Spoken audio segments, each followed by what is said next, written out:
Tak for velkomsten. Jeg skal lige sørge for, at den sad ikke rigtigt før. Så. Jeg havde en lidt hård landing i går. Folk de gjorde korsets tegn på vej. Ja, miljøministeren, Mark, du kan bevidne, det var rigtigt. Folk gjorde korsets tegn på vej ned i flyveren. Og først tænkte jeg, det var fordi, at man er lidt mere religiøse heroppe. Men så begyndte det virkelig at ryste til sidst. Der var også klapsalver, da vi landede. Og det har jeg ikke oplevet lidt siden jeg fløj til Mallorca som barn. Men det var en dejlig velkomst. Jeg forstår godt, hvorfor I gerne vil have en tunnel ned sydpå, når det er det vejr, man arbejder med til daglig. Og jeg vil også sige, at i forhold til sidste gang, jeg var her, der blev jeg budt velkommen med dørsnaps. Det har jeg ikke fået endnu her. Det var også et bryllup, jeg var til hos Bjørn Brandenborg, min gode ven og kollega. Men jeg er glad for at være lige præcis her i Chardnia. Sjúrður har jo fortalt meget om, at han har sørget for at levere det danske bidrag til denne her idrætshal, eller det Sjúrðurske bidrag til den. Og jeg fløj jo sammen med jeres håndbold her i går, som netop havde vundet over... Ja, lidt højere og lidt tættere på, det er godt. Så folk kan høre det bedre. Det går rigtig godt det her. Skal jeg bare råbe? Ja, vi kan lave. Sådan. Så, og nu. Tak for det. Kunde köra sånt här? Är det bra? Köra sånt här? Skruv, onkel. Alt er godt. Jeg fløj med jeres håndbold her, og tillykke med sejren over Kosovo. Jeg er glad for at se, at I nu kommer med til EM sammen med os. Det kan være, at vi kan aftale at mødes i finalen. Jeg tror ikke, jeg giver sejren væk, men det kunne være et dejligt rigsfællesskabsopgør. Jeg har tænkt over, om jeg skulle tale om mit eget ressort. Jeg er udlænding og integrationsminister, men hver eneste gang jeg hører om udlændingepolitik på Færøerne, så får jeg forklaret, at det går godt, at der ikke er nogen problemer, der er ikke nogen, der bliver dårligt integreret, der er ikke nogen kriminalitet. Og egentlig er det jo lidt urimeligt. Jeg har set den film som ung, der hedder Blinkende Lygter. Jeg ved ikke, om nogen har set den danske film. Og der er ham skurken, han er jo færing. Og de har endda sat en svensk skuespiller til at spille ham. Det er jo en ydmygelse på et dobbeltplan, når nu man tager i betragtning, hvor lidt kriminalitet I har her på Færøerne. I stedet så har jeg besluttet at komme som socialdemokrat, og også som minister og repræsentant for et af de 3 andre lande i rigsfællesskabet. Et rigsfællesskab, som jeg tror, vi har mere brug for end nogensinde. Ikke i den gamle forståelse, hvor det er den gamle tids ordning, men på en ny måde, hvor man har respekt for, at der er 3 forskellige lande med 3 forskellige måder at håndtere de problemer, som vi møder på i vores samfund. På en måde, hvor alle kan være tilfredse med det, man får ud af at være sammen i det fællesskab. Der er nye trusler, som rejser sig både øst og vest. Jeg er vokset op med en... nej. Den er helt gal. Jeg skal nærmest kysse den. Jeg er vokset op med en forståelse, som blev skrevet i en bog, der hed The End of History, og som sagde, at nu var vi nået til historiens endemål. Nu vil der ikke længere være konflikter. Alle folk i verden ville gerne være demokrater. Man havde en teori om, at 2 lande, der havde en McDonald's, kunne aldrig komme i krig med hinanden. Og det er de nok lidt kede af at høre i Ukraine, hvor der er 200 McDonald's-restauranter. Vi gik også i krig, også i Danmark, for at skabe demokrati ude i verden. Vi gik i krig i Irak, i Afghanistan, og samtidig så havde vi ikke styr på vores eget land og vores eget kongerige og forsvare det på en måde, som gav mening. Vi har russiske skibe, som ødelægger vores kabler. Vi har masser af militære enheder, som sejler i vores farvande. Vi har åbnet dørene frit til vores universiteter og vores forskningsinstitutioner, så alle har kunne komme udefra. Og nu tror jeg, at tiden er en anden, at vi som europæere må blive bedre til at forsvare os selv og sørge for, at vi står i egen ret. Det er ikke noget, som vi kan overlade til andre. Men jeg tror også, det er vigtigt at sige, særligt som socialdemokrat, at det ikke er nok at forsvare os militært. Den inderste forsvarslinje det er den vigtigste. At vi skaber et samfund, hvor folk har lyst til at være demokrater, hvor vi danner, og hvor vi opdrager, hvor vi bygger en kulturnation, hvor man bliver opdraget, hvor man lever som demokrat, hvor man deltager i det samfund, man er en del af. Hvis ikke folk har lyst til at være demokrater, så er der jo i sidste ende ikke så meget at forsvare. Og det tror jeg er en vigtig erkendelse i den her tid. Jeg tror, det er vigtigt, at vi holder fast i den nordiske samfundsmodel, som vi har udviklet, som for mig at se er den mest succesfulde nogensinde i verdenshistorien. Vi har enormt høj tillid til hinanden, vi har lav korruption, vi er de lykkeligste folk. Vi plejede i Danmark at have førstepladsen, nu har nordmændene overhalet os, men andenpladsen kan vi også godt klare. Vi har meget høj velstand, og vi har meget høj lighed. Og alt det er jo ikke noget, der er kommet hen over natten. Det er noget, vi har kæmpet for i mere end 100 år i de her samfund, som vi udgør i de nordiske lande. Og det er noget, som vi må stå sammen om. Og jeg tror også, det er vigtigt, når vi diskuterer, hvordan skal vi forsvare os i Europa og i Norden, så skal vi også stille det åbenlyse spørgsmål, hvad er det, vi gerne vil forsvare? Hvorfor er det er vigtigt at fastholde de samfund, som vi har? For mig så handler det om, at vi ikke går i krig for nationalitetsfølelse, eller en af mine kollegaer, kirkeministeren, mente, at man skulle gå i krig for kristendommen. Det tror jeg måske bliver lidt farverigt, hvis vi sådan skal afsted som korsfarer med rød og hvid kors på ryggen ned i Mellemøsten. Jeg tror, det handler om, at vi skal forsvare det, som er vores model for et succesfuldt samfund, og som har inspireret rigtig mange andre lande rundt om i verden til at forandre deres samfund, til at skabe lighed, til at skabe frihed, til at skabe fællesskab, sådan som der også står på jeres banner her bag os. Vores model er ikke noget, der bliver af sig selv. Det er noget, som vi hele tiden skal skabe nye forudsætninger for at udvikle og for at gøre stærkere. Og der er også hele tiden brug for, at vi bekræfter dem, der tror på vores model i, at vi også gør noget hver dag for at sikre en større retfærdighed i vores samfund. Jeg har selv været heroppe tidligere og tale om boligpolitik. Jeg mener, det er en af de største udfordringer i vores tid, at unge mennesker i Tórshavn, såvel som i København, ikke har mulighed for at få sig en bolig, som er til at betale. At det at bo et sted er blevet til et marked, mere end det er blevet til et hjem. Jeg tror, det er vigtigt, at vi tager et opgør, og vi siger klart og tydeligt, at vores boliger er ikke en vare. Det er ikke noget, som bliver handlet på børserne i New York eller i London. Det er noget, som vi har, som vi bor i, og som vi har brug for som mennesker for at kunne leve godt, og for at vores unge mennesker skal kunne komme ud og leve deres eget liv. Jeg kender folk,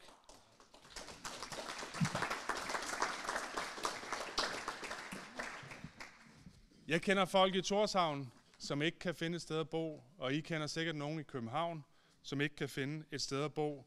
Den første aftale, jeg lavede som minister, det var det, der blev kaldt Blackstone-aftalen, som udelukkede amerikanske kapitalfonde fra at købe udlejningsejendommen, sætte huslejerne op på vores boligmarked.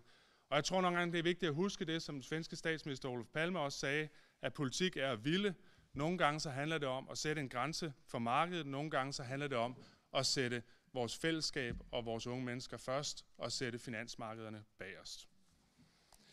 Jeg tror, en anden ting, der er vigtigt at tage alvorligt, det er vores klimaforandringer. Det, at vores verden forandrer sig hurtigere end nogensinde, at isen smelter på Grønland, på indlandsisen, at vores børnebørn vil kigge på os og vil huske og sige, hvad var det, der skete i den tid, hvor verden rystede? Hvordan forholdte danskerne, færingerne, europæerne sig til det løfte, som vi har givet om en grøn omstilling, om en vej mod at fjerne CO2-udledningen fuldstændig? Når vi ser, at europæiske, nordamerikanske ledere sætter klimaforandringerne bagerst, fjerner alle de gode grønne tiltag, lader hånt om den Paris-aftale, som var et skridt på vejen mod et bedre og grønnere samfund, jamen så tror jeg, det er vigtigt, at vi står så meget desto mere fast på, at vi insisterer på, at der skal ske en forandring, at vi insisterer på, at der skal være grøn omstilling, at vi skal omstille til en vedvarende energi, at det ikke ødelægger vores lokalsamfund, at vi gør det, at det styrker vores erhvervsliv, at vi gør det, og at det også skaber en verden, hvor vi lever af færre ressourcer, hvor vi lever på en mere bæredygtig måde. Vi svigter, hvis vi skruer ned for vores ambitioner, fordi verden siger, at det ikke kan lade sig gøre. Vi skal tværtimod vise dem, at det kan lade sig gøre at skabe grøn omstilling på en socialt retfærdig måde. Jeg tror også, vi skal vise resten af verden, at det betaler sig at investere i mennesker, at det giver mening, at de lavest lønnede får en større bid af kagen. Og jeg vil sige, personligt blev jeg meget berørt over, da jeg fik fortalt, hvordan man her på Færøerne har lavet skattereformer, der letter skatten for de lavest lønnede, og i stedet lægger højere skatter på dem, der tjener meget, og på dem, som bruger jeres naturressourcer. Jeg tror, det er en inspiration, som jeg håber også vil nå hele vejen over Atlanterhavet, over Nordsøen til Danmark, hvor vi kunne bruge nogle af de samme tiltag, men hvor den parlamentariske situation måske ikke er til det i øjeblikket. Jeg håber en dag, at vi også vil kunne gøre det samme. Jeg har kæmpe respekt for, at I har lykkes med at skabe de fremskridt, som I har. Men lighed er også vores velfærd. Det er vores daginstitutioner, som gør en forskel, og som bevisligt er det, der sikrer, at børn, der vokser op i fattige og rige familier, får de samme muligheder. Det er vores sundhedsvæsen, der omfordeler mellem de rigeste i vores samfund og de fattigste i vores samfund. Og det er vores uddannelser, der sikrer, at alle har en chance, uanset hvad baggrund de kommer fra. Det er værd at forsvare. Det er vores samfundsmodel. Det er vores nordiske model. Men forsvare det, og nu kan det være, at det bliver lidt mere kontroversielt, forsvare det betyder også at prioritere, og det betyder også måske, at man nogle gange bliver upopulær. For nylig så har vi i Danmark sat pensionsalderen op, og det blev mødt af meget hård kritik. Vi havde en 6 timer lang debat i Folketinget, da vi første behandlede den ændring. Og det er ikke altid nemt, når man er socialdemokrat, at fratage folk en mulighed, som er rimelig, hvis man har haft et hårdt arbejde, hvis man har knoklet på arbejdsmarkedet, siden man var i teenageårene. Men jeg tror også, at ligesom Olof Palme sagde, at politik er vilde, så sagde hans efterfølger Jørgen Persson, der var statsminister i 90'erne, at politik det er også nogle gange at kunne. Det er ikke altid bare at ville. Og jeg tror også, at det er vigtigt at vide, at hvis man ikke træffer valg, så har det også konsekvenser. Hvis man ikke har styr på statsfinanserne i en velfærdsstat, så afvikler man også sit velfærdssamfund bare langsommere. Det, der sker, er, at kvaliteten falder, færre medarbejdere, mere pressede medarbejdere, og at de ressourcestærke, den øvre middelklasse, siger, vi er slet ikke interesseret i at have vores børn på den offentlige skole, hvis tilbuddet er så dårligt. Vi er ikke interesseret i at bruge det offentlige sygehus, hvis tilbuddet er så dårligt, som det er. Velfærden vil blive et tilbud til de fattigste, og jeg tror, det er sådan, som det er blevet sagt på engelsk, at welfare for the poor is poor welfare. Nogle gange så handler det ikke bare om at udvide, men også om at kæmpe for de fremskridt, man har fået, og om at træffe sure og også nogle gange hårde beslutninger for at sikre en økonomisk balance. Og jeg ved godt, og det ved vi også godt i Danmark, på baggrund af de beslutninger, vi har truffet, at man bliver ikke præmieret for det, når man gør det. Men vores erfaring er også, at folk husker det store perspektiv, når det kommer til valgdagen. Jeg kommer ikke her for at fortælle jer, hvad I skal gøre. Det er jo jeres beslutning, og det vil jeg ikke blande mig i. Det ved jeg heller ikke nok til. Jeg vil bare sige, at vores erfaring er, at også når man træffer hårde beslutninger, så husker folk, at der er en helhed, og den dag, der er valg, og især efter de perioder, hvor vi har truffet hårde beslutninger, er vi ikke blevet straffet for det, vi er faktisk ofte blevet præmieret for det. Det er ikke nødvendigvis kun et forsvar for vores velfærdsmodel og for vores nordiske samfundsmodel at have visioner. Nogle gange er det også et forsvar for vores model, at man træffer upopulære beslutninger, og det har vi gjort i de nordiske samfund i mere end 100 år. Vi har stået ved forsvaret for vores samfundsmodel, også når det har været svært, også når man har skulle have kassen til at stemme, og jeg tror, at det er en stor del af forklaringen på, at vi er de lykkeligste, de mindst korrupte, de mest lige og de mest tillidsfulde samfund i hele verden. Det synes jeg er værd at forsvare, og jeg er glad for, at jeg fik mulighed for at komme og sige lidt her på jeres landsmøde. Jeg voni atit for eine gode landstævne. Tak for ordet.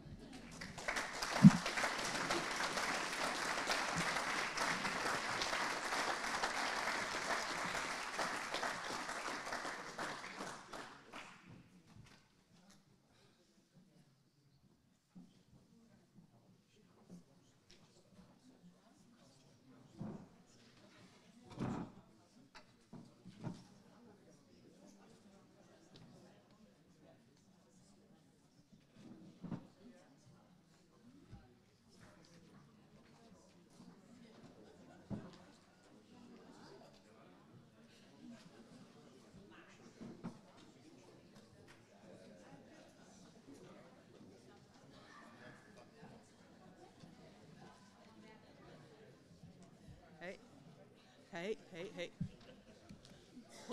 Hon är helt egen där nere. Vi får ju en utan kaffestek nu. Det är framskunda sen det görs för teknikerna istället kunna rycka. Så då kan stända skrån kvart. Iver putcha. Jag hade vi för nej, kan stända. Så kommer hon röra, vad vill du röra på? Färber fiber och kaffemåna.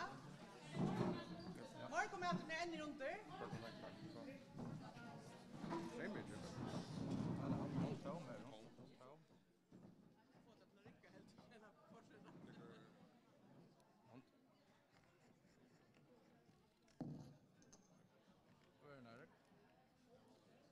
Här är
Hvad er det?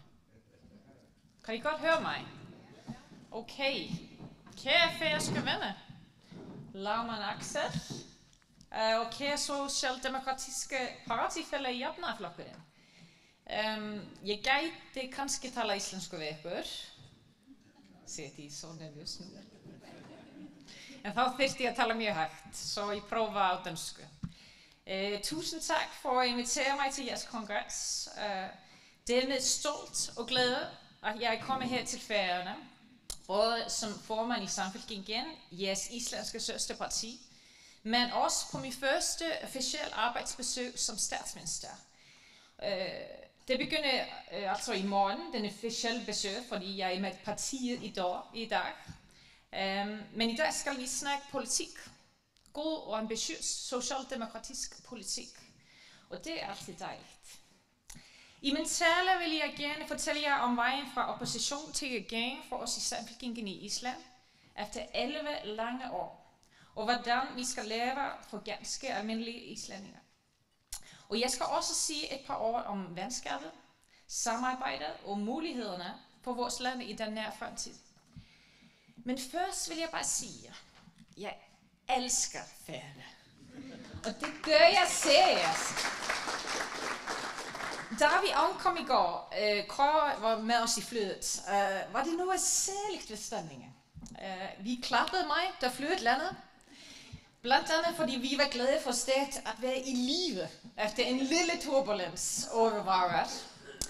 Men vi har også hele det færøske landsholdet i herrehåndbold med i flyet. Og jeg vil gerne sige bare tillykke med det. Det klarer sig så rigtig godt nu. Og i Island så elsker vi også vores håndboldhold, så jeg kender rigtig godt stemningen. Og jeg så også i lufthavnen, så stoppede alle for at købe noget duty-free varer. Jeg så en mand med en stor kasse af Faxe Kondi. Og jeg tænker på, at det er så dejligt at komme hjem. Det er noget, som vi også gør på Island og i Island. Og så kørte vi gennem jeres skønne øer, og de elsker jer at sige. Jeg sagde til den islandske generalkonsul i Færøerne, det er bare gønk efter gønk efter gønk. Som I ved godt, der er tunnel efter tunnel efter tunnel. Og hvilken infrastruktur de har bygget her. Det er fantastisk. Så I er så tæt på os islændingerne på mange måder. Det blev sagt, at ikke findes folk, der ligner os mere end de færøske. De to sprog er næsten som en humoristisk udgave af hinanden. Og jeg kan i hvert fald sige, som islænding, at det kan være svært ikke at smile, når man læser eller hører i jeres smukke sprog. Og vi har et langvarigt venskab, sammenflettet kultur og en relation, som jeg tror vil kun blive stærkere i de kommende år. Vi er så tætte, men det er stadigvæk så langt imellem os. Næsten 500 kilometer. Og begge lande har den samme virkelighed som små øer midt i et stort hav. Men de sidste årtier så har det forandret så meget. Teknologien og bedre transport har brugt isolationen og flyttet vores land nærmere, både til hinanden og også til herværden. Og lige nu ser det ud, som Nordatlanten bliver bare endnu mere vigtig i verdenspolitikken. I går ankom jeg faktisk fra Oslo, hvor det var ledermøde for JEF, som er et samarbejde om sikkerhed mellem Norden, Baltikum, Storbritannien og Holland. Og på møden var det særligt fokus på sikkerheden i Nordatlanten, i vores fælles region. Og vi havde en videosamtale med både Axel og den nye grønlandske regeringsformand, som jeg synes er super vigtig at have jer med. Og jeg er så glad, at I var med. Fordi den situation, vi har nu, det bringer både udfordringer, men også muligheder. Og det giver os grund til et tættere samarbejde for os i Nordatlanten. Ja, men jeg kom her kun en gang. Måske var det to gange, da jeg var lille. Fordi min familie, de rejste bare til Skandinavien. De ville bare rejse til Skandinavien, og vi kom her med færden Norrøna fra Island på en tur til sommerferie i Norden. Og jeg husker stadig den cola-drik uden brus. Fordi den stod væk. Det er liksom en juice i en juicebox, en cola-drik. Jeg syntes, det var rigtig mærkeligt. Det er det eneste, som man kan huske, som man er barn. Det var, man spiser og drikker, ikke? Men det er mange år siden, og nu er det min første besøg som voksen, og det var længe ventet. Så jeg har virkelig glædet mig til at komme her i dag. Ikke mindst, siden jeg startede i politik. Men når jeg rykkede ind i parlamentet i Island i Alþingi i 2021, så vil jeg gerne blive en af de medlemmer for Island i Vestnordiske Råd, som jeg tror, I kalder Útnorðurráðið på færøsk. Det er en gruppe af folkevalgte fra Island, Færøerne og Grønland, og det fik jeg at være i. Jeg var i rådet sammen med nogle af jeres gode partnere fra regeringen, Høgne Højdal og Ruth Wang, og selvfølgelig også Henrik Olt. Henrik, hvor er du? Her er du. Godt at se dig. Vi var 2 gange sammen, jeg og Henrik, på tur til Grønland. Men når vi endelig var på vej til Færøerne, så var jeg blevet så gravid af min anden datter, og jeg kunne ikke gå til Sverige. Jeg var på den gang interesseret i at sikre relationen mellem de 3 nordatlantiske lande, som jeg vil også gøre nu som statsminister. Og på den grund prøvede jeg, by the way, at genlære den lille smule dansk, som jeg kunne fra skolen. Fordi jeg aldrig boet i Danmark eller noget. Så undskyld den islandske accent, jeg arbejder stadig på det. Så sagde jeg nu på Kåre, ja, så smiler han bare lidt. Men jeg blev for alvor interesseret i Færøerne, efter jeg var begyndt med at gå rundt om landet i Island for at holde mange åbne møder med folket. Som jeg gjorde det, når jeg var i opposition, fordi de var så ofte, næsten hver eneste gang, jeg mener det, næsten hver eneste gang, som en af deltagerne spurgte i slutningen af diskussionen, hvorfor kan vi ikke bare gøre det som færingerne? Som de gør på Færøerne. Seriøst. Det var så ofte. Især når vi talte om transport, og især når det handlede om mangel på tunneler. Hvilket er faktisk en af grundene til, at jeg skal kigge på nogle tunneler. Her som del af min første officielle besøg. Og jeg er allerede fascineret. Jeg skal se på Østerøya-tunnelen og høre om Söderøya-tunnelen, som jeg skal gerne kæmpe for at bygge. Fordi i Island har vi mange byer i landet, det ikke kan stole på sikker transport, fordi vi mangler tunneler. Og i næsten 10 år har vi ikke begyndt med et nyt tunnelprojekt. Det skal vi forandre i den nye regering. Vi skal gøre det, som de siger på engelsk, drill a baby drill. Og nu er det på tide. Også når vi diskuterer industrier, som bruger vores fælles naturressourcer, så er det mange, som vil gerne hente modeller til Færøerne og til Norge. Blandt andet for vores lovgivninger for havbruget. I velfærdsområdet får vi også inspiration for vores gode nabolande, store som små. Og jeg synes, det er vigtigt også, at vi har lidt sammenligning og konkurrence mellem landene i de andre. For eksempel skal vi følge med, når jeres regering indfører ændringer i pensionsalderen, og hvordan det går med at sikre retfærdig pension for nedslidte arbejdere, som har været længere ude på arbejdsmarkedet end de, som har brugt mange år på universitet. Og jeg ønsker I held og lykke med det. Det er sgu ægte socialdemokratisk politik, og jeg ved, de gør det først i Danmark, men I kan lære fra dem og gøre det endnu bedre. Samme gælder om jeres mål om at forkorte arbejdsugen. Så kan I kigge på os i Island og vores erfaringer i de sidste år og gøre det endnu bedre også. Det er klart i mine øjne, jafnaðarflokkurin i Færøerne har hjertet på den rigtige plads, ligesom vi siger i Island. Ja. Og I kæmper de store kampe for de færøske folk. I har gjort det godt i regeringen, selvom det altid bliver svært at bære ansvaret.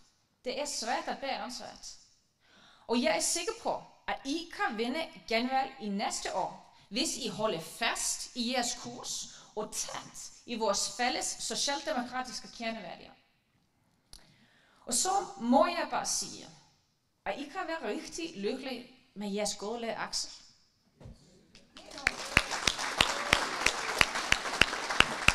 Han har jo vist sig som en stærk formand for Jævnaflokkeren og en stærk lagmand for hele førerne. Men kære venner, det er klart, at jeg er ikke kommet her for at forklare til jer, hvordan I skal vinde eller regere. Det er omvendt faktisk.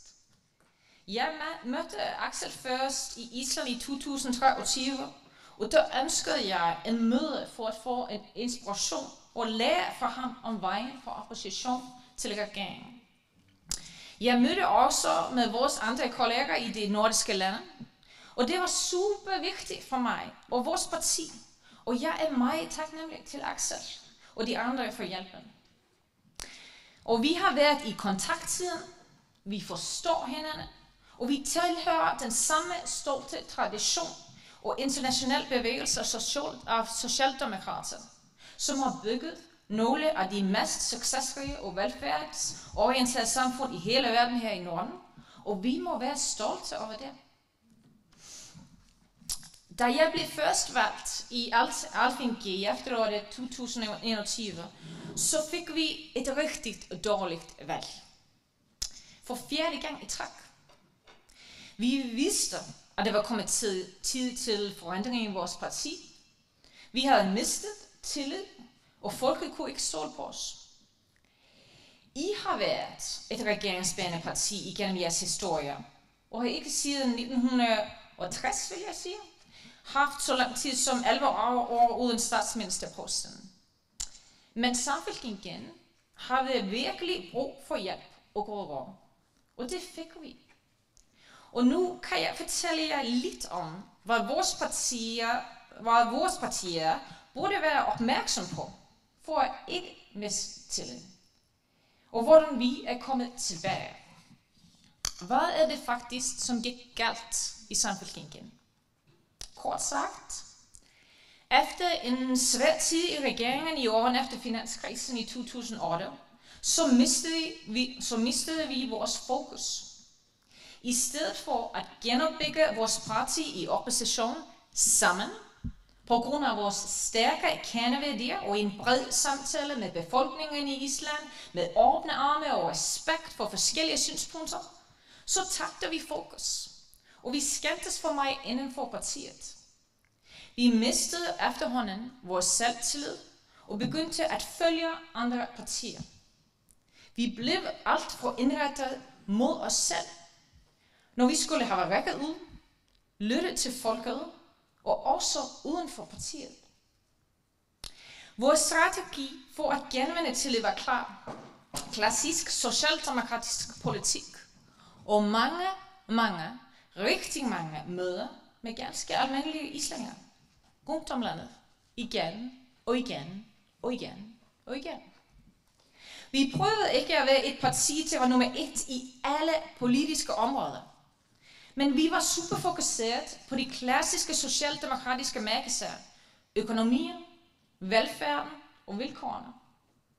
Vi kom tættere på fagbevægelsen igen, men vi vidste også tydeligt, at vi er et parti, der interesserer sig i erhvervslivet og virksomhedernes succes.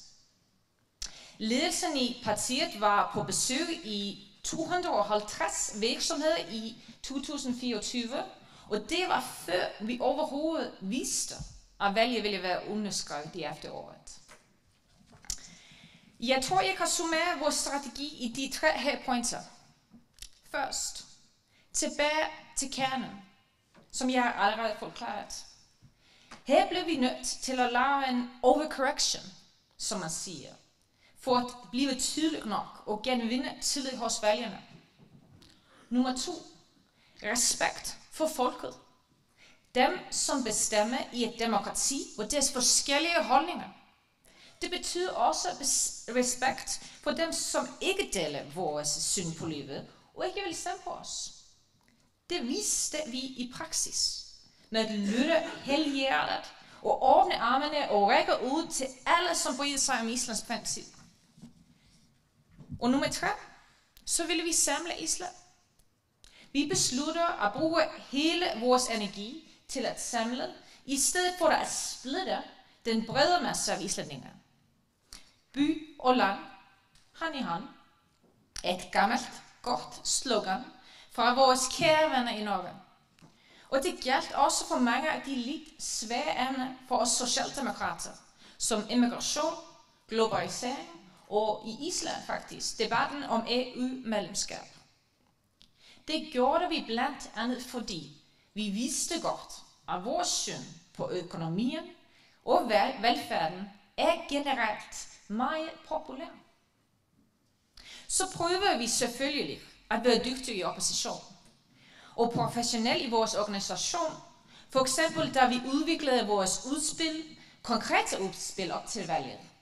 En om sundhedssystemet og omsorg, anden om industri og infrastruktur, og den tredje om bolig og velfærdspolitik. Og hver gang så tog vi en rundt til om landet med masser af åbne møder om de 3 temaer. Og nu lever vi politikken for dette arbejde i regeringen. Fordi Samfylkingin er jo kommet tilbage til folket med bred opbakning og til regeringsmagten. Vi dannede en ny regering for Island i december, efter valgsejren, hvor vi fordoblede vores tilslutning hos vælgerne og blev Islands største parti.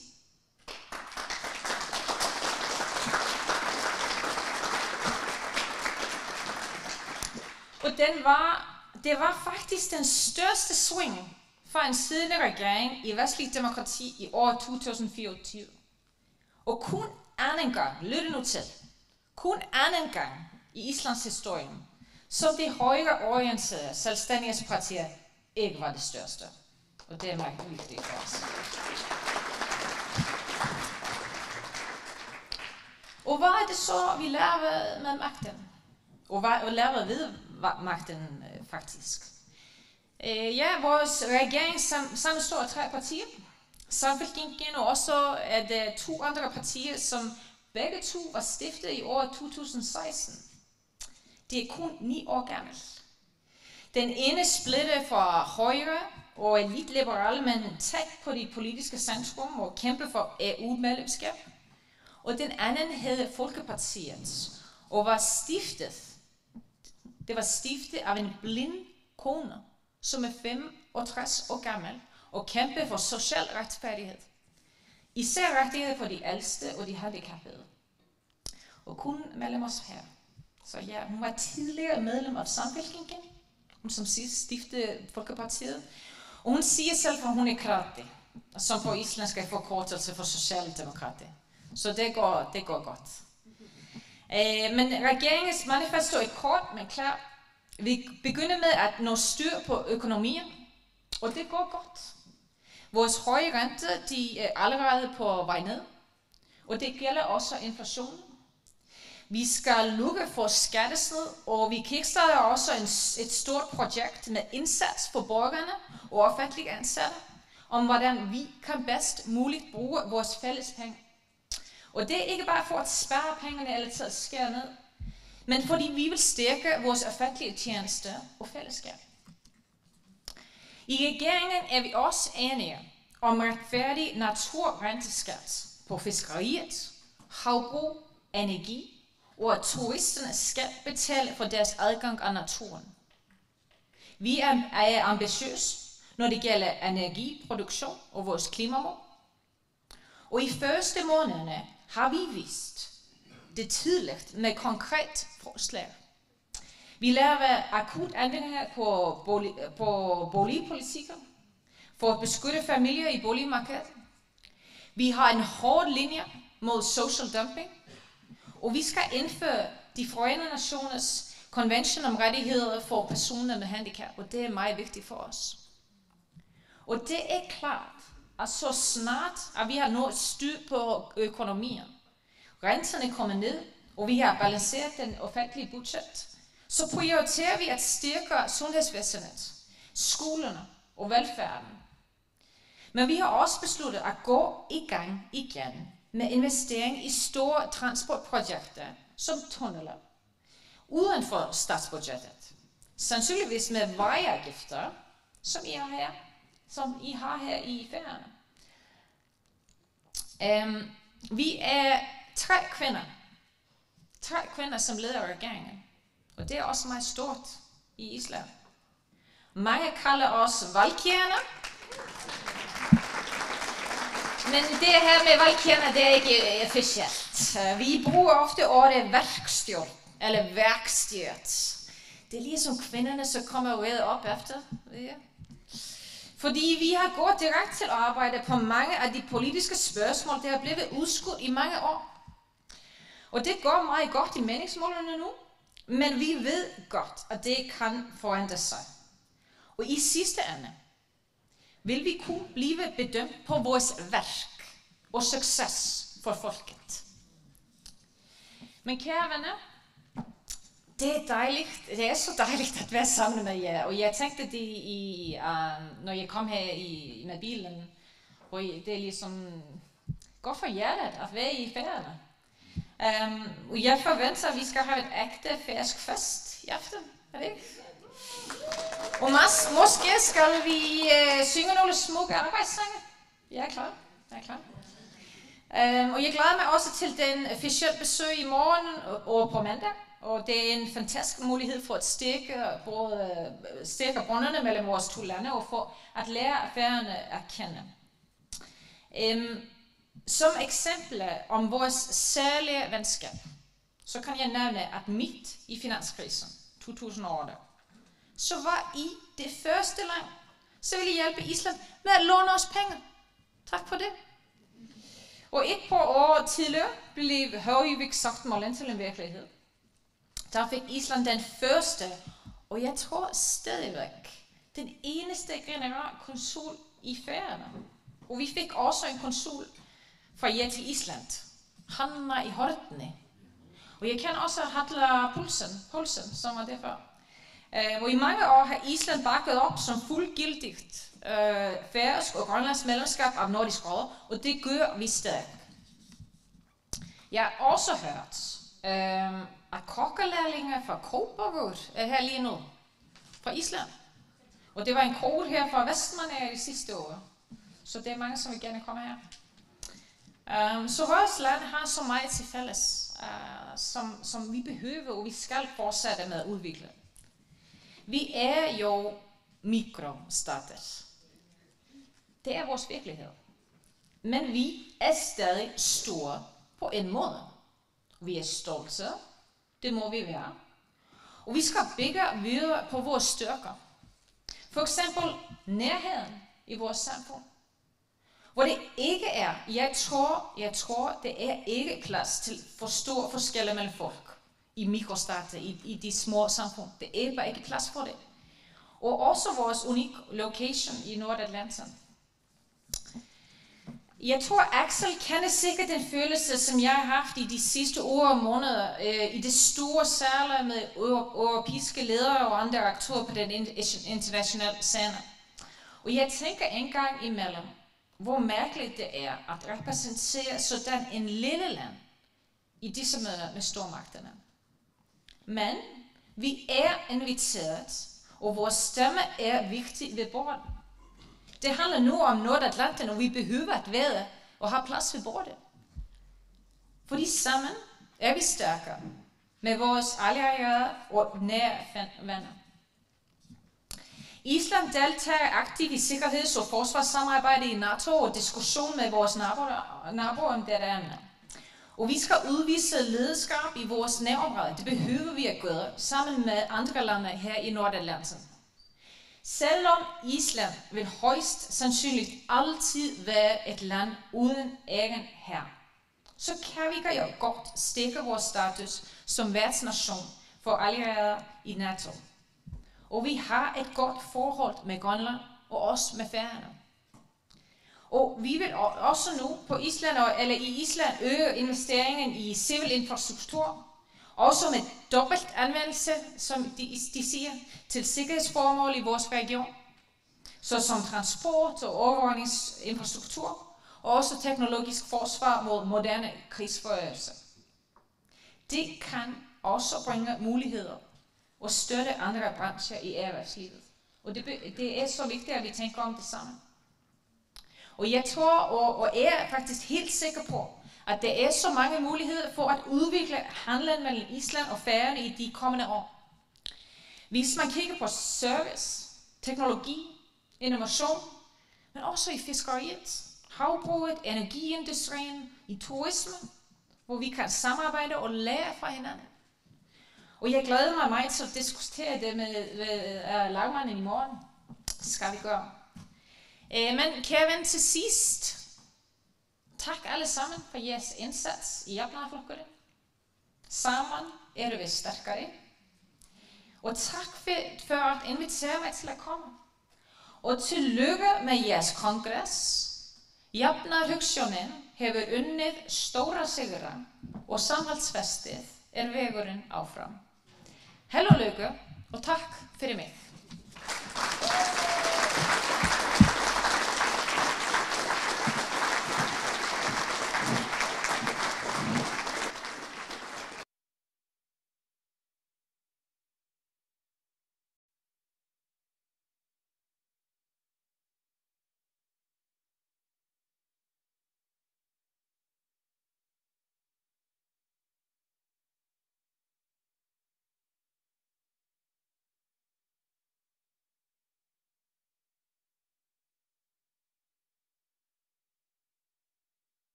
hese år kommer fra en feknare Arnlei tunga oppvartning enda dag.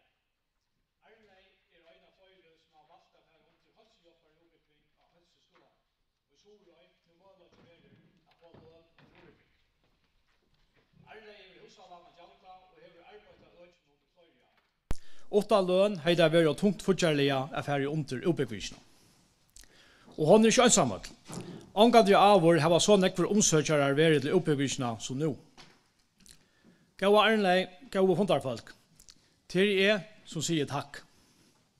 Tog hun to og andre ikke valgte en løyslag innan omsorgene av økje, så høtte vi ikke velfærd samfunnet.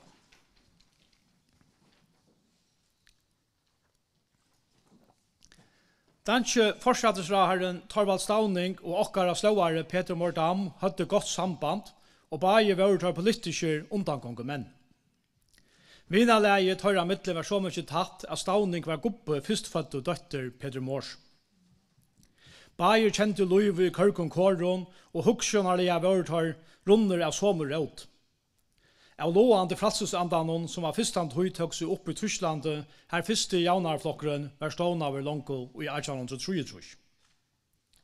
Vi tyska heimsbjergingen Ferdinand Lassalle av Odda bør fyrste jaunarflokkene falkareie i sinne hjärsta, og de så at stater kunne gjøres et hent anpå at tryggja arbeidende folkene virkelig kår. Velferd ikke nekka vi hava, til nekka vi gjera, sier Stavning. Långt fra början var jaunarvoltikker og et praktisk strøy til frema for folket.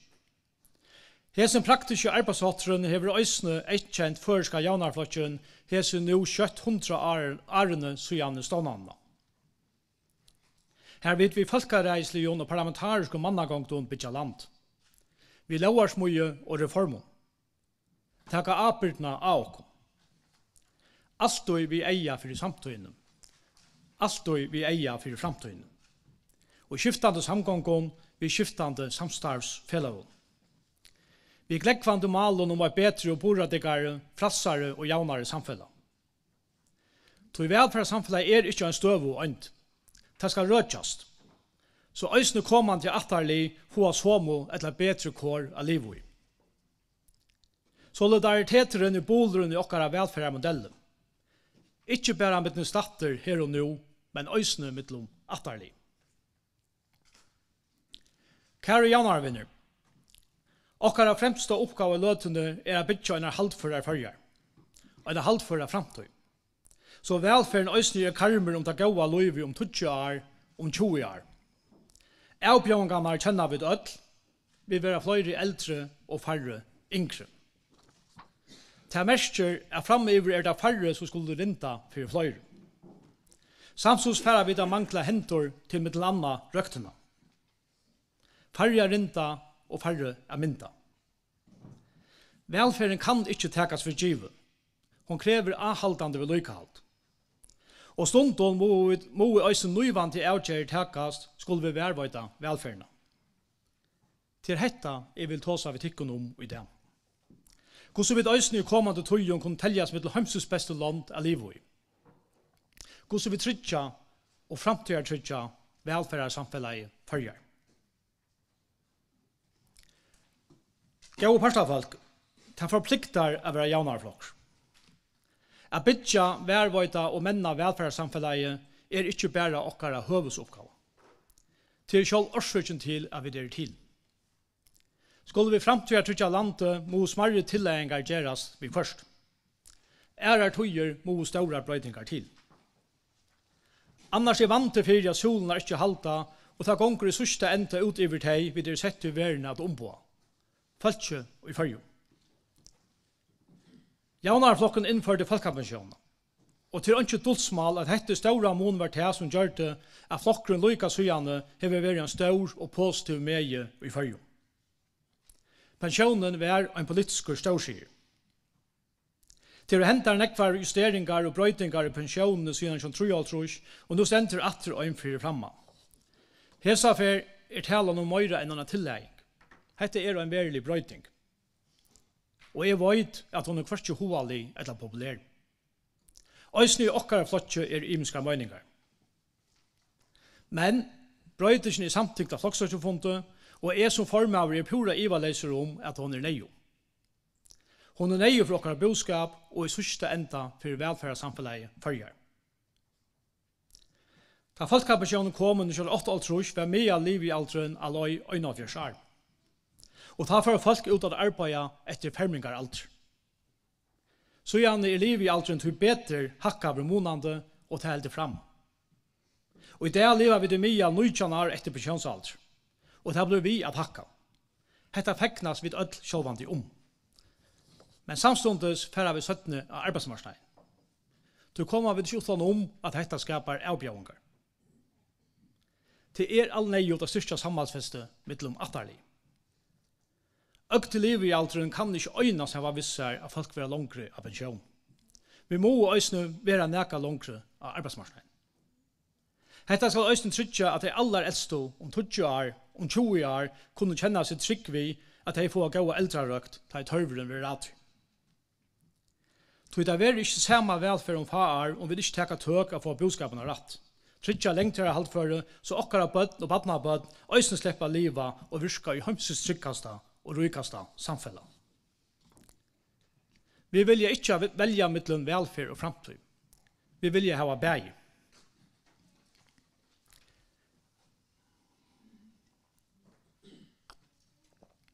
Gåa landstevna.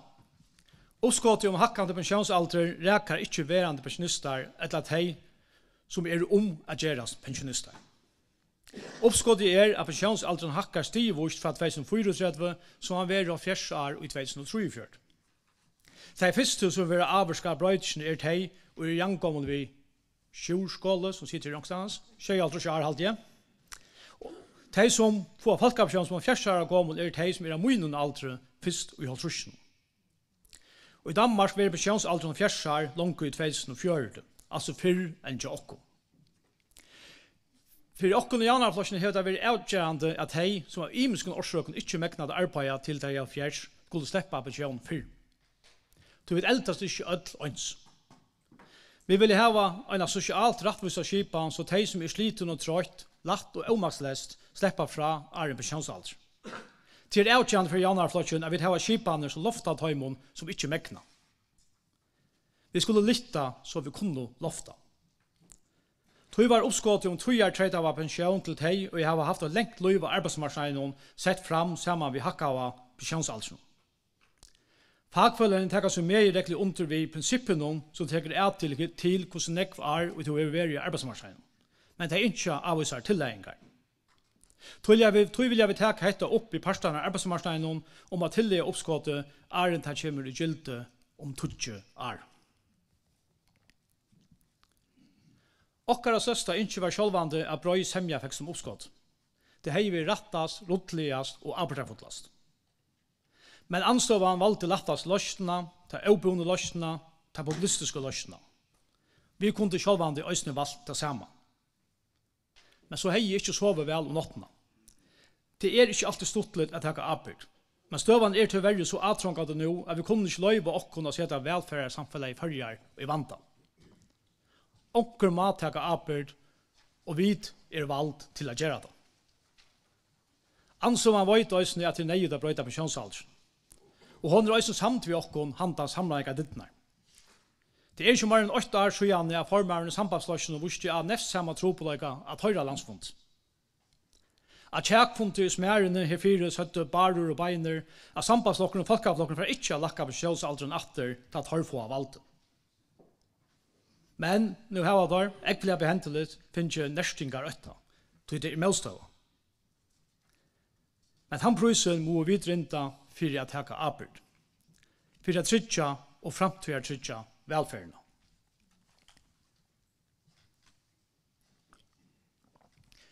Gå janarfolk. Det forpliktar å være janarflokk. Janarflokkar i ødle Norrlandene hava til i sånne kjaldramerskje at det er øya å sitte ved valgte. Det tar og vid vilja sitta vid bordet her store samfunnsbrøytingarna er framtar. Vi skulle gjøre brøytingar det som røkka inn i framtiden. Men vi skulle også gjøre brøytingar som mona langt i det. Brøyta alderssammansettelsen gjør ikke bare at vi kommer og mangler penger til velferd, vi kommer øsne av mangla starffolk. Søvelige høa lønarlitt til lakru løntu starffolkene omsorgnarøkene eitt av flere avtøkken som skulle fjølke hopen av røktar starffolk. Nå får at hei som taker hånd om okkara kæro, okkara gamlo, sjuko og bøttene vel møyra på sjurur enn avur. Omfram røyan pening snur lønarlitt seg øsne at vi kjenner ødstørv og oppgaver. Øsne tei som kvinner vanliga rødja. Lønarlitte skal øsne etja flere ungkon a velja omsorgarødje som lystarv. Så okkara kærasto i dona som håndton tar tørver i rater. Vi har bruk for flere folkene i røkten, og i badna ansynsene av sjukrehusen. Bæg jo i det, men sannlige øsne og framiver. Et annet avtak som skal få flere velja røkt og omsorgan som lysløy løn under utbygging, til lesande av helseskolan. Hetta samtakte vi for faun vikon sujane, og hoa litt a suttja at omsorgare tale nå sitter med. Arne Tunga, som jeg nevnte i byrjane, øyn av hesen omsorgaren. Hon har valgt hese lysløy, tror hon kan få løn under utbygging. Så okkara politikker gjer mo.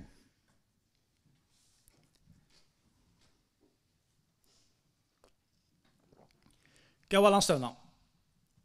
Mitt mål vi har vært på tidsje a menna og røtja velferdssamfunnet.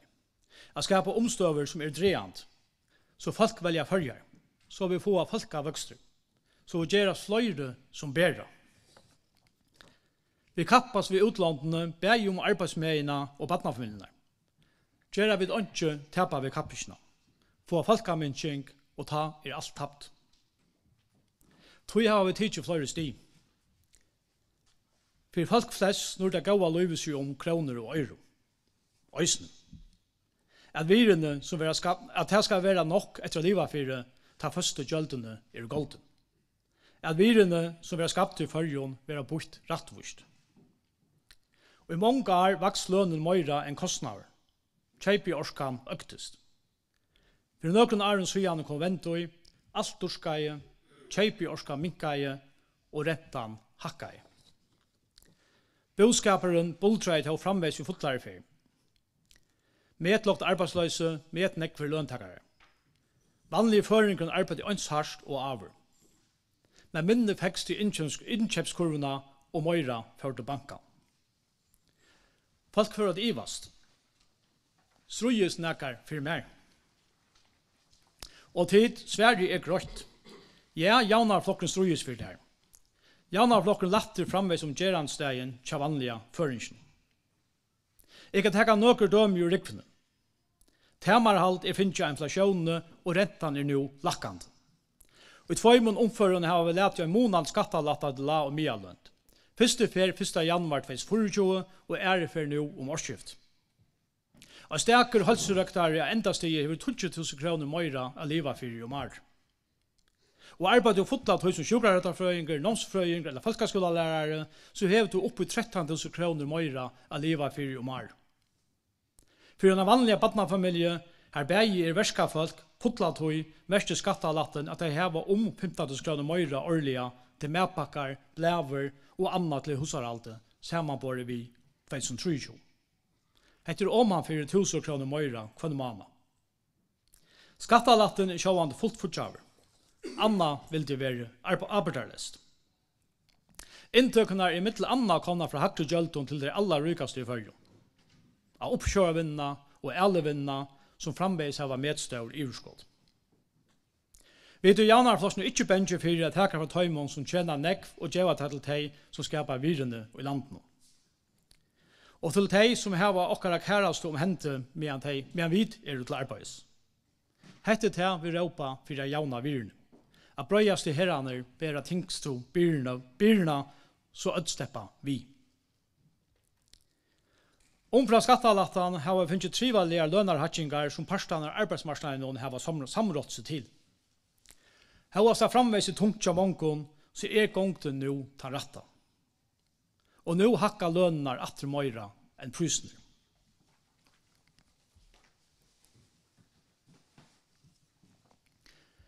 Gå igjen folk. Skattalatte, lønarlitt, løn under utbygging, prys etterlitt og bedre barselsømt. Hette mal som vi høtte i velskronen, som vi finner i samgångskjale og som vi nå har framt. Politikker viljen til brøytingar.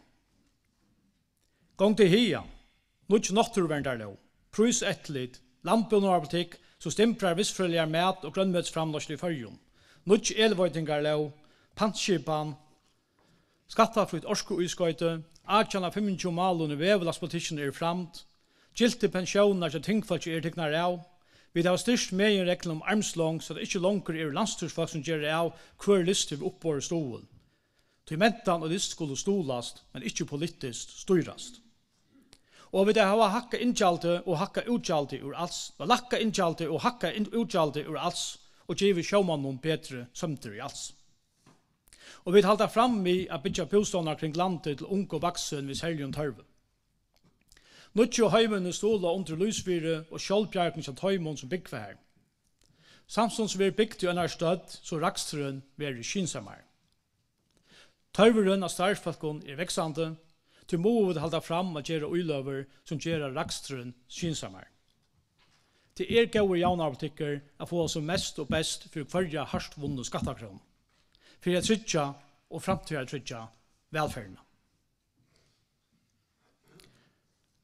Halseverset hjertaslotteren i velferden, men også her trustet størst. Vi har utbyggt sjukrahusene, stitt bolistander, og skipa sjukhusverket som universitetssjukrahus som vil gjøre at det er mer lokkande til laknum og øren helsestarfalket at arbeide i fyrjum. Folk vi alvarsligen krabbamøyne og hjertasjukum har vi det nekst større mulighet for å iverliva enn for favum Aron Syan. Et godt helseverk snurrer seg ikke bare om at iverliva alvarslige sjukum. Det snurrer seg også om å leva vel vi sjukum. Utan mån til hver i landen under bort.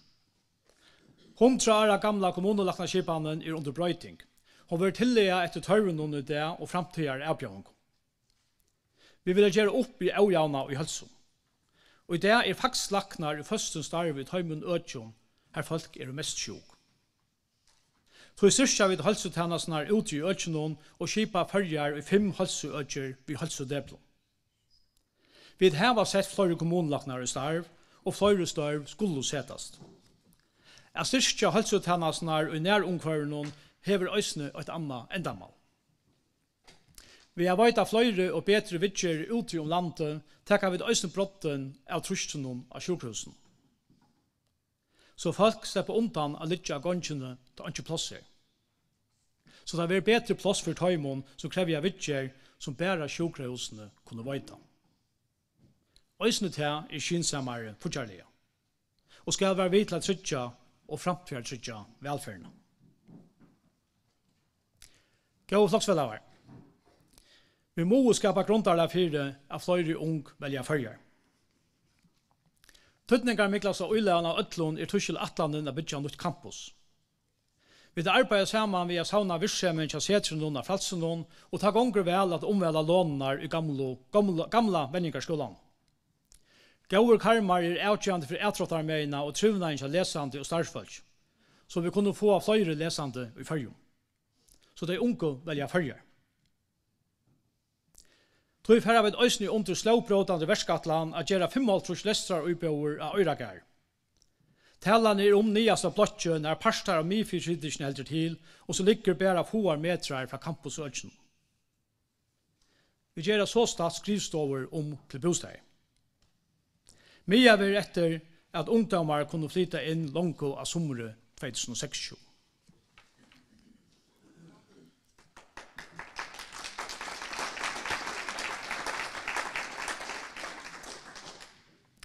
Gåa landstøvna.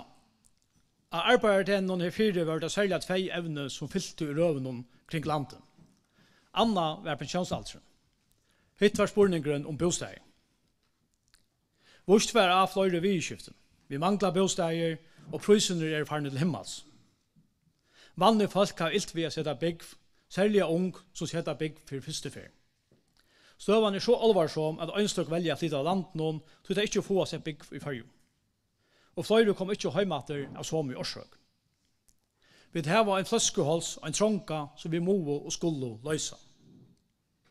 Vi halda at det er en allmenn oppgave at arbeide for at øll hava en gåan og tryggan bostad. Til allmenna, begge land og kommuner, skulle være vi til å få via bostader til trådte er størst. Til okkara stavnhald.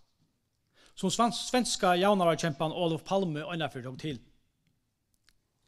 Vi bygger ikke bare en bostad, vi skapar framtøyna til menneskjon. En aktiv bostadpolitikk er nøyver. Leder vi marsnarkreftene rå, ensamatlar, få av spekulasjon og husapriser og husaløyer som ute i husa vanlig om folk. Det var også en tog at vi bøyna veien fram til avtøk for å blåse lov og etter allmänna bostaderfellet i bostader. Malet var å få gang til byggelsen av allmenngaglige bostader omkring landet, og det er det enn. Øysene høyas politiske medstøvende hør og fotånglar vil ha lagt til. Vi kjenner öll harmelige søvna som enda vi av landstyrskvinnan i bostadermalen, etter mye tykke av åretten kjenner seg nødda å si seg starve. Men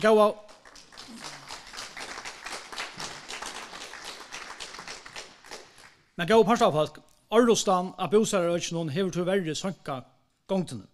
Men nå er glid kommet av det, og en utøkjelig bostaderpolitisk atlan er nå lagt. Alt verer ikke fram til hessom velskøynon, men det hever allstøren tøtning av en nå seta en av grøya kaos. Mali er at vi til 2030 skulle ha 2000 flere bostader. Vi skulle komme til 5 årene bytja 400 nødjar bostader årlige. Fremsta oppgaven er bostader til de som førsteførst etter bygg, ung som vil flytta heimanifra og de som flytta til landet. Okkar politikker er grøyer. Allmänna bostaderfellet øyer først og fremst av bytja lestarbostader, smarri ungdomsbostader, bostader til ungar familier som førsteførst skulle sette bygg, og til pensjonister som vilja flytta ur store setusen. Særlig er det smarri bostader i tørverera. Fellet i bostader skal du ikke bytja store og dyrar uiboer. Får vi flere smarri ønter skapar det en dynamikk, så eldre folk lettere kunne fære ur egnen husen til tørveren av bostader brøytest. Ta kunne ungar barnafamiljer som har bruk for mer plasser flytta i større setusen. Kommunerna har nå finnet mulighet at avsette bostaderskilt i nødgjøn utsikringen og letja gjøld av tomhus. Hetta fera mona, men sterskare luter skal til. Og tog kan vi mulighet for en rettvisare skipan, så de som løya kunne få løyestål, og så husøyere og i det få rentestål. Ved mivisen avtøkken kunne vi få en bostadermarsna som ikke utryhuser falskjøp. Her ødel kunne få lot.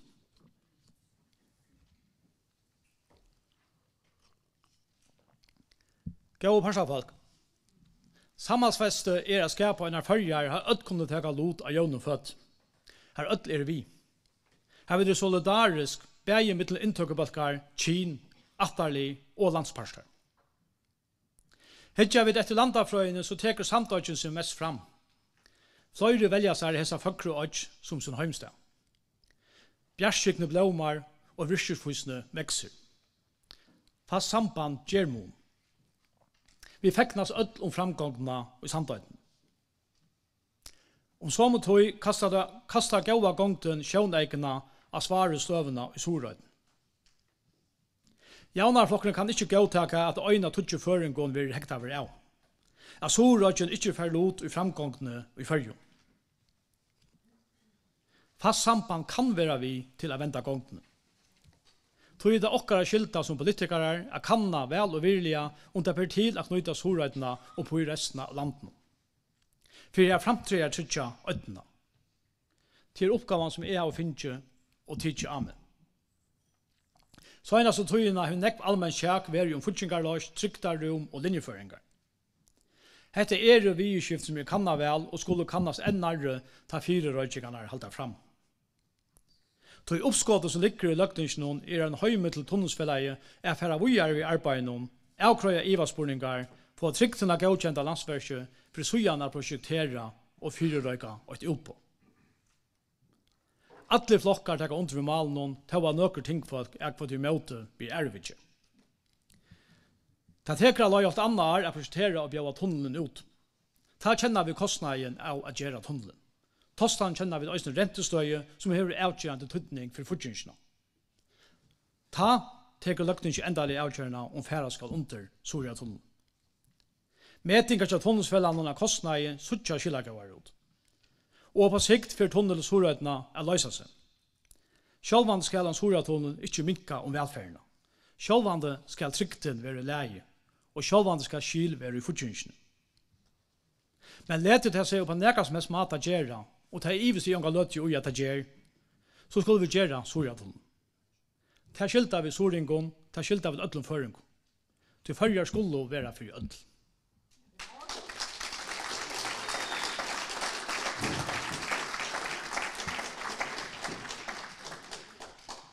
Gåa landstevna. Vi må skapa virne så vi kunne byta virne. Jaunaflokken hever tog alltid slåa fyrir en virknun åttarøyges og handelspolitikk for å vinna okkom fiskerettende og mølagar fyrir utflutning. Vi er kommet at mørskon. Hava snekva røynter så får vi ikke limaskap i heimshandelsstånden om WTO. Hetta fordrar okkara vinnumenning. Vi hava ikke neive åttarøygespolitiske heimildnar under verande heimastor i Kipa. Vi minnas öll bøynrakne myndina til Atla Damshala at heimastorsloven var som en harmonika. Hon kunde toa sunter etter tørven. Til hei fyrværande formaveren og løgmaver rattoi. Men nu hon vårna spennetrøtja. Vi har ment okkur som samfella under heimastorsloven. Begge mentanarliga, vinnuliga, boskaparliga og som velfæra samfella. Vi jo et samfella og i heimsflotj. Men nu karmanen vårna trøntjer. Det halvtid er vi da stedfest i Førjøen, i Grønlandet og Øysne og i Danmark. Tog nøyut å brøyta karmana såleis at det er tru kjøttstøve land og i en sterskon fellesskap har vi hevat her åttarøyspolitiske heimildnar som vi har tørva. Sommermal å stør til flokspolitiska tåtoan og av brøy til ønstaklinga profilering. Okkara rutsrattare støva 8 av hesson. Vi har til bjaua öllum flokkund bors. Og en semja i eksjøn om rutsrattarlige støvna. Øysne utlid for brøyare semje om Suratunnelen. Vi har langt gjørs brøyare semje om gong til hia, tøkegjöldene til elvinne og natur og verdar låna. Best er være om et øysne kunne gjørs semjer om andre vidskiften. Som vi sier i Ålasøgrøvene, så vi til røyar av forska okkom for å finne semjer. Havast åsemjene har vært stårar vi kvørst, så krever tøyaranden at vi taka leggvartøk saman. Kanska har vi sjálfur vært vid til å greva jai. Og det var nei å ta etter at høgra vonkren sintra i velferna og framtida halvføre og gjør seg inna okkara tjattne vire om fralse, jauna og sammansfest. Hetta via forskatta pensjonar, innføra flætskatt, for det rujtedømme fødsels til nokre fa, samstundet som man bærs vi hånd og fælt i møte at samtjent finnes sjálfsøgt borgararettene. Hetta var flokkar som ikke yngste å skipa samgången vi. Men tøyer brøytast. Folk brøytast. Trykten i heimen brøytast. Og vi har risastøyre avbjørngar vi halvføren og her vi velferden. Så vi må doa bedre av samstarva. Tøyer sinnaver av samstarva vi atler flokkar av løgtinge og røntene av flyta okkar land fram av løy og av trytja og framtida trytja velferden i Førjøen.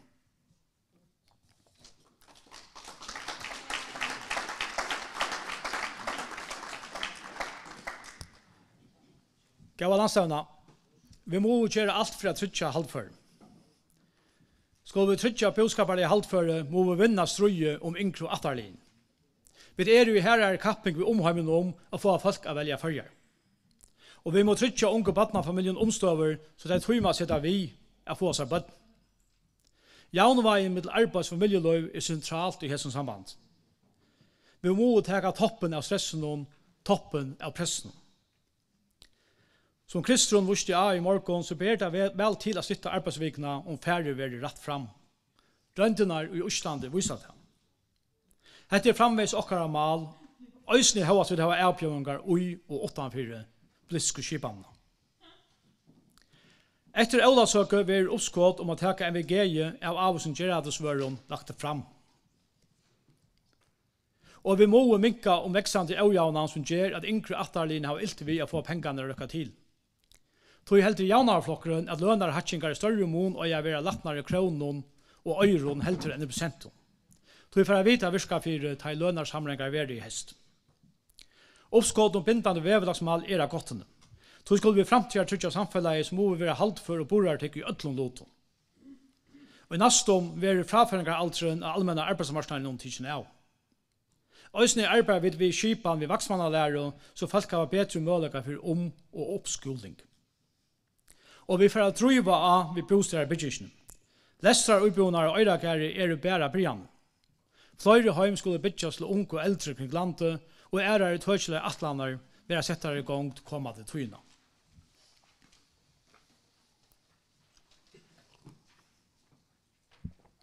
Gå januar folk, gå landstøyna.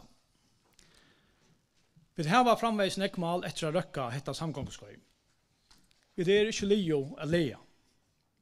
Arbeid er tryggja og framtida tryggja velferna heldra. Det er just 100 år siden av Vimmaver Peter Mordam, Stavning, var i Førjon og hitte førisk januarfolk. Forstadsraharen var i Førjon av allmennare vitja.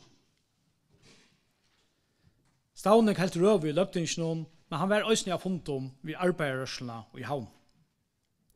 Han visste at førisk januarfolk atla var stående januarfolk i Førjon. De første januarfellene kom stort etter i havn, at førere, Sorjevaje og Heima Sand. Det var høyre sannføring at det var i folkeregnen at du kunne vinne rettent, vinne frelse, jaunratt og samhalsfeste mittel mennesker. Stein for stein, fet for fet, for jeg tryggja og framtida tryggja velferna i fyrir. Takk for det og framhalta det gode landstedet.